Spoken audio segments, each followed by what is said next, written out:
Canada stands at a pivotal moment, facing a crossroads that will define its military capabilities and global role for generations to come.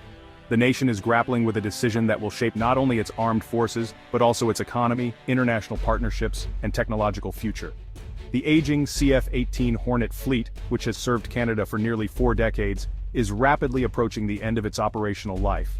Replacing these jets is a complex challenge, involving not just the selection of new aircraft, but also the training of pilots, upgrades to infrastructure, and long-term maintenance commitments. The consequences of this decision will ripple through the military and beyond. At the heart of the debate is a proposed multi-billion-dollar purchase of 88 F-35 fighter jets from Lockheed Martin. This deal comes with a hefty price tag and significant geopolitical implications, especially for Canada-US relations and Canada's role within NATO. The F-35 is considered one of the most advanced fighter jets in the world, but its cost and complexity have sparked intense debate. Prime Minister Mark Carney's government is now reviewing the entire order, signaling that the original plan is under serious reconsideration. This move has triggered a national conversation about priorities, transparency, and the future of Canadian defense. This review isn't just about the staggering cost. It's also about ensuring that Canadian industry benefits from the deal, that high-quality jobs are created, and that taxpayers ultimately get value for their money. The government is under pressure to secure industrial offsets and technology transfers that will strengthen Canada's aerospace sector for years to come. Military procurement is notoriously difficult, with governments forced to balance strategic needs, tight budgets, and the promise of job creation. Every decision is scrutinized by the public, the media, and international partners, making the process even more challenging. The world is watching closely as Canada weighs its options. Allies and adversaries alike know that the final choice will define Canada's defense policy, its credibility within NATO, and its international standing for years to come. The stakes could not be higher. The decision will determine Canada's ability to defend its vast airspace, respond to emerging threats, and work seamlessly with allies well into the future. For Canada, this is more than a procurement. It's a defining moment in its national story. At the heart of the debate over Canada's next-generation air power is the F-35 Lightning II, a jet that has come to symbolize both technological ambition and financial controversy. Developed by Lockheed Martin, the F-35 is a cutting-edge stealth fighter boasting advanced avionics, radar-evading design, and the promise of air superiority for decades to come. Canada has been a partner in the F-35 program for years, contributing to its development and already securing a contract for 16 jets as part of its initial commitment. However, the plan to eventually purchase a full fleet of 88 jets is now under intense scrutiny, as costs continue to climb. Recent negotiations between Ottawa and defense contractors have brought a major concern to the forefront. The F-35's price tag has soared well beyond initial estimates, with some projections now up to 50% higher than what was first promised, raising alarm bells across government and the public. This dramatic price spike has forced Ottawa to hit pause and reconsider its options, as the political risks of justifying such a massive overrun are significant. The debate has spilled into Parliament and the media, with critics questioning whether the government can defend spending billions more than planned on a single weapon system. As a result, the government is now actively searching for alternatives, reviewing other fighter jets, and weighing the F-35's advanced capabilities against its soaring cost. Military analysts are tasked with evaluating whether the F-35's stealth, speed, and networked warfare abilities truly justify the investment, or if more affordable options could meet Canada's needs. Industrial benefits are also a key part of the ongoing talks. Canadian companies stand to gain billions in contracts, supporting jobs and innovation in the aerospace sector. These potential economic gains are being weighed against the reality that the high price remains a major sticking point, threatening to overshadow the benefits. The government's review is now focused on untangling the true costs, not just of purchasing the jets but of maintaining and upgrading them over the next several decades. Every aspect, from spare parts to software updates, is under the microscope as officials try to forecast the long-term financial impact. The F-35's sophisticated systems require specialized maintenance and frequent upgrades, adding to the overall expense and complexity of the program. Ultimately, the final decision will hinge on whether the F-35's unmatched capabilities and potential industrial benefits can truly outweigh its heavy financial burden. The dream of equipping Canada's Air Force with a world-class fighter is now being tested by the hard reality of fiscal responsibility and public accountability. Whatever choice is made, Canada's decision will set a powerful precedent for how the country balances its military ambitions with the need for careful stewardship of taxpayer dollars. Canada is broadening its search, bringing the Swedish-made Gripen E fighter from Saab into serious contention. This move signals a real competition, not just a default to the F-35, and allows Canada to compare price, performance, and industrial benefits. Critics of Canada's slow procurement process are pushing for a more agile approach, and the Gripen offers a credible alternative. Considering Saab gives Canada leverage in negotiations and keeps options open if the F-35 proves too costly. The Gripen is marketed as a capable, affordable multi-role fighter with lower operating costs, a major plus for long-term planning. A partnership with Sweden would also diversify Canada's defense relationships beyond North America. The choice between the F-35 and Gripen is about more than jets, it's about Canada's strategic direction. Canada's reconsideration of the F-35 fighter jet program is sending shockwaves through Washington, raising eyebrows among defense officials and policymakers alike. The decision is more than just a procurement debate, it's a signal that Canada is re-evaluating its role and priorities within the broader framework of North American security.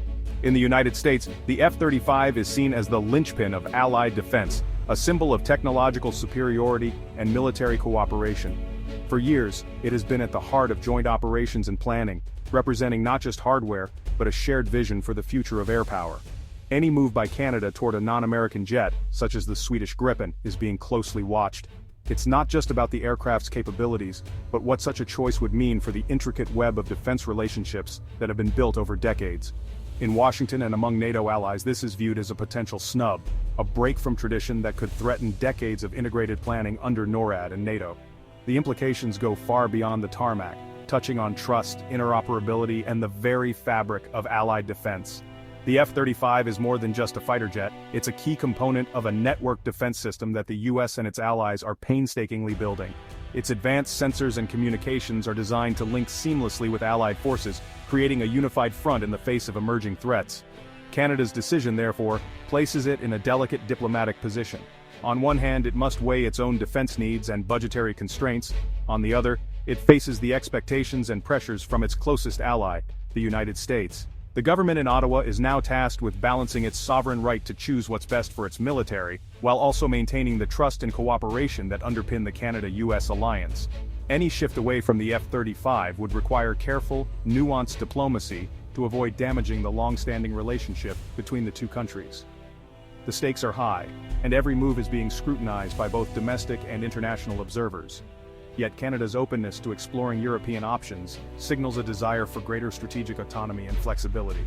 It's a message that Ottawa is willing to look beyond traditional partners if it means securing the best deal for its own interests.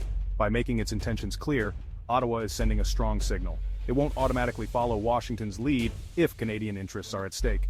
This is a bold assertion of independence in a relationship often defined by close alignment. This newfound assertiveness is a wake-up call for the Pentagon and U.S. policymakers, who may have taken Canadian support for granted in the past.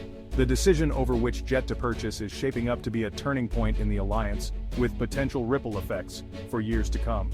The world is watching closely to see if Canada will chart a new, more independent course, one that could redefine its place within the Western Alliance and set a precedent for other nations facing similar choices. The fighter jet decision has become a defining political issue, with Prime Minister Carney's office overseeing the review.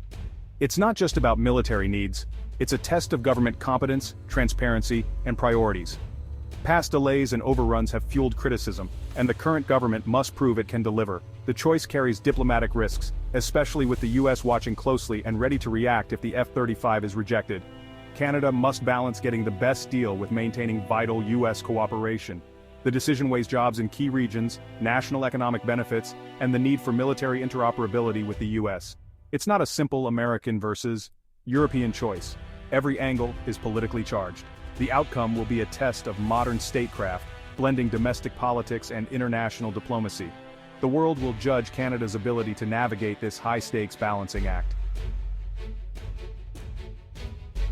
Beyond military needs, the jet purchase is a cornerstone of Canada's industrial strategy. The government is demanding that bidders invest in Canadian jobs, technology, and supply chains through binding agreements. A new defense industrial strategy aims to build a globally competitive Canadian defense sector, focusing on advanced manufacturing and innovation. The North American defense industry is deeply integrated, so even an F-35 deal would bring work to Canadian firms, but the government wants more than just assembly jobs. The real prize is high-value R&D and intellectual property, driving long-term prosperity. The economic package from each bidder could tip the scales, with the government seeking the best deal for Canadian workers and industries. The decision will shape Canada's economy and technological future for decades. The new fighter jet will define the Royal Canadian Air Force for a generation, shaping its ability to defend Canada and support allies. The F-35 offers unmatched stealth and sensors, but the government is weighing total life cycle costs and sustainability. An aircraft that's too expensive to operate is no solution, no matter how advanced. The Gripen promises lower operating costs and a different value proposition. The final recommendation, due soon, will set the RCAF's path for decades. This choice will affect everything from pilot training to base infrastructure. The goal: equip the RCAF to meet modern threats and fulfill Canada's commitments at home and abroad. Whether it's the F-35's sophistication or the Gripen's efficiency, the new jet must be versatile, reliable, and sustainable. This is a foundational moment for Canada's military future. Canada's upcoming fighter jet decision will have lasting consequences for its defense and foreign policy. The review's conclusion, alongside a new defense industrial strategy, will reveal Canada's military ambitions and economic priorities. Choosing the F-35 would reaffirm deep U.S. ties. Picking the Gripen would signal a move toward greater independence and European partnerships. This is more than procurement, it's a declaration of Canada's place in the world. The process highlights the challenge of balancing military needs, economic growth, and diplomatic relationships. The government's handling of this file is a case study in modern statecraft. The decision will set Canada's defense trajectory and global role for years to come. The world awaits Canada's signal. Will it double down on North American partnership or chart a new path with Europe?